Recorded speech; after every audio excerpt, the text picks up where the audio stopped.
Yo, YouTube, what's up with your boy? Sports and Fitness Rants. I'm back, guys. Click that like button. Subscribe to my channel. What's up, guys? Welcome back to my channel. Welcome back, Sports and Fitness Rants. Welcome back, guys. Got a great video for you guys today. As usual, I got you guys, hit you guys with the facts, right? We're going to tell the truth, and we're going to continue to celebrate Michael Jordan. We're going to continue to put his career in perspective. We are going to continue to stop the lies. We will not allow the lies. I will not allow the lies any longer on social media. I'm here to stop it. I basically became the Jordan defender on YouTube here, guys. I'm the de facto Jordan defender. I specifically talk about the lies about the 90s, the 80s, and Michael Jordan. Won't stand for it anymore. But in this video, we're going to talk about something that a lot of you guys already know, that Michael Jordan had no help, right? He had very little help, especially on the offensive end, throughout his entire career. And we're going to specifically focus on the 1989 Eastern Conference Finals, guys. The 1989 Eastern Conference Finals, we're just going to focus on that right now. And we're going to talk briefly about that and how Michael Jordan had very, very little offensive help in that series. So as usual, guys, I want to thank you guys for subscribing, for watching my videos, for your comments, sharing your stories with me. All the love, guys. It really means a lot. So I always want to thank you guys. And once again, and I also want to say the same thing, guys. You know the deal, man. Turn that volume up. Hit the play button. I know my videos are not that entertaining to watch. You don't have to watch them. Just listen to the information I have. Listen to what I have to tell you guys, man. So pump the volume. Go do whatever you got to do. Get your kids up. Go get your brush your teeth. Get your breakfast together. Go get dressed. Get ready for school. Get ready for work. Whatever it is, guys. You know the deal, man. Pump that volume up. And let's roll. So yeah, guys, in this video, we're going to specifically focus on the 1989 Eastern Conference Finals, guys. I'm not going to try to go too long in this video, but I just want to go over a couple of things. A lot of times when I hear people talk about Michael Jordan these days, they try to make it seem as if Michael Jordan had all this help. And we often hear people talk about Michael Jordan not winning his first 3, 4, 5 years in the league, right? And they try to, put it on Michael Jordan somehow not being a winner when he first came into the NBA. And listen, man, there's been many, many people that have debunked these lies about Michael Jordan not being a winner when he first came in the league and things like that, and putting context behind these things. But when we think about the 1989 playoffs, right, we think about the 1989 season, we think about 1989 Eastern Conference Finals, guys, we focus on that. It's clear that Michael Jordan was carrying the Chicago Bulls offensively, and that Michael Jordan was the clear-cut best overall all-around player on the Chicago Bulls. It wasn't even close, guys. And that, in fact, in 1989, Michael Jordan had little to zero help against the Detroit Pistons in Eastern Conference Finals. I'm talking about little to no help, guys.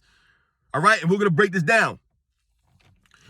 So, like I said, oftentimes we hear people say that Michael Jordan did more with less, right? The people who know the facts know that Michael Jordan accomplished more in NBA history with less than anybody else. Anybody else. It's easy to see that. Easily you can see that. Michael Jordan played with one all-star teammate his entire career. Won 6 championships with one all-star teammate. Nobody else in history can say that they did that. Nobody else won 6 championships with one all-star teammate. Not even close, guys. And I believe in a couple of those championships, Scottie Pippen wasn't technically an all-star. But when you think about the overall play of Michael Jordan and you think about the 1989 Eastern Conference Finals, guys, he was out there by himself, man. And it's really, when you look at these things, when you look at the 1989 Eastern Conference Finals, you might think in your mind, if you really look at it, guys, and you go by game, and you look at the supporting cast that Michael Jordan had, you might be able to make a case that the Chicago Bulls should have been in the NBA Finals in 1989, guys. You can easily say that. Now, the Detroit Pistons were the top defensive team in the NBA that year. They were actually the top defensive team from about 1988 to about 1991, guys, for about 4 seasons in a row, about 4 straight seasons. They were the top defensive team. They were either number 1 or number 2 in points per game allowed, or they were number 1, number 2, or number 3 in defensive rating every single season. Like I said, for about 4 years there, guys. And in 1989, they were the top defensive team in the league. I believe they were number 2 in defensive rating and number 1 in points per game, or vice versa. I can't remember, guys, but they were the top defensive team in the NBA, the Detroit Pistons, in 1989. And the Chicago Bulls were the number 6 seed, guys. They were the number 6 seed going against the number 1 seeded Detroit Pistons in the Eastern Conference Finals, guys. And when I say that Michael Jordan had no help, what am I talking about? I want you guys to look at Michael Jordan's best teammate in the Eastern Conference Finals. It wasn't Scottie Pippen, guys. It wasn't. You might have thought it was Scottie Pippen. You might have thought it was Horace Grant or Bill Cartwright. It was Craig Hodges, guys.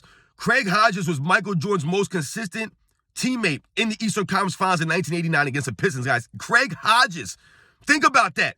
Michael Jordan was basically carrying the Chicago Bulls offensively to the Eastern Conference Finals, past the number 3 seeded Cleveland Cavaliers in the first round, right, with the shot over Elo, past the number 2 seeded New York Knicks in the second round, into the Eastern Conference Finals against the number 1 seeded, number 1 defensive team, Detroit Pistons. And Michael Jordan's best teammate was Craig Hodges. Now, through the entire playoffs, Scottie Pippen averaged the most points of any of Michael Jordan's teammates, but it was 13. Scottie Pippen averaged 13 points a game. That was Michael Jordan's second best teammate as far as the overall in the playoffs goes. That was the second highest scoring teammate, 13 points a game. Michael Jordan was averaging 34 points a game, guys. 34 points a game. You want to talk about carrying a team offensively? That's the proof right there. Your second best teammate in the entire playoffs averaged 13 points a game, I believe 6 or 7 rebounds, and 3 assists, I believe. Or I believe 46 or 47% shooting. That was Scottie Pippen, the second best teammate of Michael Jordan in the 89 playoffs. But in the Eastern Conference Finals, guys, it was a different story. The second highest scoring teammate of Michael Jordan was Craig Hodges at 12 points a game, guys. That's right. That was Michael Jordan's second best teammate in the Eastern Conference Finals. Craig Hodges at 12 points a game. Horace Grant, I believe, averaged 9 points a game. I believe Bill Cartwright averaged like 10, and Scottie Pippen averaged 9 points a game, guys, in the Eastern Conference Finals, guys. 9 points a game on 40% shooting. Horace Grant averaged 9.5 points a game on 41% shooting. I believe these are Michael Jordan's best teammates, guys. I don't even know what Craig Hodges' shooting percentages were, but they weren't that great. But that was Michael Jordan's second best teammate, going against the stacked Detroit Pistons in their primes, 1989, of Isaiah Thomas, Joe Dumars, Dennis Rodman, Bill Laimbeer, James Edwards, John Sally, Mark Aguirre. Like, they had all of these players, man. Vinny the Microwave Johnson. All these guys on that team. And Michael Jordan was playing with a second-year Scottie Pippen, a second-year Horace Grant, old Bill Cartwright, Craig Hodges, and John Paxson. That's what Michael Jordan had going for him. And his second-best teammate was Craig Hodges, averaging 12 points a game. So when I say Michael Jordan had no help on the offensive end, that's what he had. Now, these guys were solid defensive players. Absolutely. Scottie Pippen was not in his prime yet defensively, but he was still a solid defensive player. Horace Grant was a solid defensive player. Craig Hodges was a decent defensive player. Bill Cartwright was just a big body. So the Bulls were able to push the Pistons to a 6th game because Michael Jordan was playing out of his mind. Michael Jordan averaged, I believe, like 30 points a game in that series. I think like 5 assists or 5 rebounds, like 6.5 assists, something like that, on like 46% shooting. He was carrying them offensively. Now, when we think about the 1989 Bulls, Michael Jordan, coached by Doug Collins, Michael Jordan was the team's facilitator. He always had the ball in his hands. That was the system that Doug Collins wanted them to run. Michael Jordan dominating the ball on offense, and then the Bulls playing tough defense, keeping the score close so that Michael Jordan could take over in the end. And that was working for them. The Bulls were up 2-1. And I believe in game 3, Michael Jordan scored like 46 points. I believe he hit the game winner in the last seconds of that game to put them up 2-1 going into game 4. The Bulls were going to lose the next 3 games. However, like I said, it wasn't due to Michael Jordan or his lack of effort. It was just due to the Bulls were not as good as a team as the Detroit Pistons, number 1, and that they had no offensive help. Michael Jordan had no offensive help. And when we think about things like the Jordan rules and the Pistons beating on Michael Jordan physically and limiting him, right, in certain parts of the court, his teammates couldn't step up. They needed to step up, but they were not able to step up. He was playing with guys that just weren't ready. They weren't ready yet. And when we look at game 6, right, the Bulls pushed the Pistons to a game 6. They lost in game 6. What a lot of people don't realize is in that game 6, Scottie Pippen played 1 minute. 1 minute in that game 6. He got elbowed in the head by Bill Laimbeer, I believe, in the beginning of the game, and he was knocked out for the entire game, for the rest of the game, guys. He played 1 minute. 1 minute. Just another example of Scottie Pippen just, breaking down, just not being able to tough it out, right? That was the problem with Scottie Pippen those first several years in the league, right? He wasn't mentally strong. He wasn't physically tough. He was soft. And the Pistons took advantage of him, and Bill Laimbeer took him out. And Michael Jordan was out there by himself. You know who Michael Jordan's second best teammate in Game 6 against the Pistons was? Brad Sellers with 16 points. Michael Jordan, I believe, scored 32 points in that game. I think Horace Grant had 15 and Bill Cartwright had like 4 points. But Brad Sellers, who you've never heard of, was Michael Jordan's second best teammate, 16 points in Game 6 against the Detroit Pistons.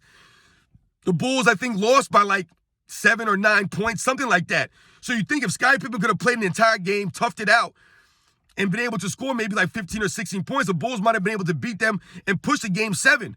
But instead, what happened? Once again, Scottie Pippen left Michael Jordan out there like he did many, many times in the beginning of his career. People like to say the 1-9 without Pippen stuff. Where was Scottie Pippen in Game 6 of the Eastern Conference Finals in 1989, guys? He played 1 minute, took an elbow in the head, and was done. Done. Now, I'm not making any excuse for Scottie Pippen, man. I don't care, man. I don't feel bad. Michael Jordan was getting physically beat out there worse than Scottie Pippen. He never folded up and played 1 minute and quit. Never got knocked out of a game like that, guys. Never. Horace Grant was out there. Bill Cartwright was out there. Everybody that was out there. Craig Hodges. Brad Sellers was out there. John Paxson. But Scottie Pippen, once again, could not come through, was knocked out of the game, and the Bulls lost. And the crazy thing about that, the reason why I say the Bulls could have went to the NBA Finals and that series was a lot closer than people realize, because the Bulls won 2 games against the Pistons in that series. Right? They lost 4 games to 2. However, what a lot of people forget to mention is those were the only 2 losses of the Detroit Pistons that entire postseason run. They swept every other team they played. They swept the Lakers in the NBA Finals that season, guys. Those 2 losses to the Bulls were the only 2 losses the 1989 Pistons had that entire postseason run. The 1989 Pistons are considered one of the greatest teams of all time. And the Bulls, Michael Jordan, could have beaten them in the Eastern Conference Finals that year if he just would have had a little bit of help on the offensive end. These guys did nothing for Michael Jordan. Craig Hodges, your second best player, averaging 12 points a game. That's your second best teammate. Scottie Pippen averaging 9 points a game.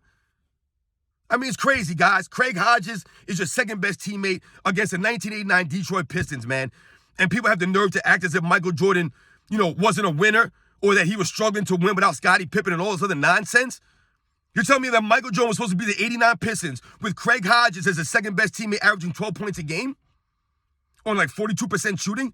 Scottie Pippen was averaging 9 points a game on 41% shooting. Horace Grant averaging 10 points a game on 42% shooting. Those were his best teammates. He's supposed to beat a stacked Detroit Pistons team by himself. You see the standard? You see that? Michael Jordan's held to a high standard, man. They didn't make any excuses for Michael Jordan. Michael Jordan didn't make any excuses, man. He took the L on the chin, right? He didn't walk off the court early. He shook hands with these guys after they lost that Game 6, man. He had no help out there. He was by himself. The entire game, Scottie Pippen played 1 minute, man. So shout out to Michael Jordan. We're going to continue to celebrate Michael Jordan's legacy, the greatest of Michael Jordan. We will not allow the lies. Michael Jordan had no help in the 1989 Eastern Conference Finals, especially on the offensive end. He was out there by himself, man. He had to carry the Bulls that entire postseason run. His best teammate throughout the entire postseason was Scottie Pippen, averaging 13 points a game. And in the Eastern Conference Finals, Pippen averaged 9 points a game. Craig Hodges averaged 12. And in Game 6 alone, his second best teammate was Brad Sellers with 16 points?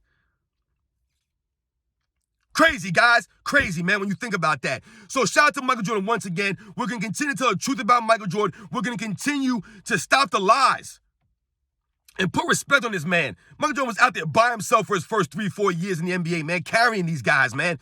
Carried them all the way to the Eastern Conference Finals in 1989 where he got 0 help. 0 help. They all folded up except for Michael Jordan. He did not fold up. Pippen's folded up. Horace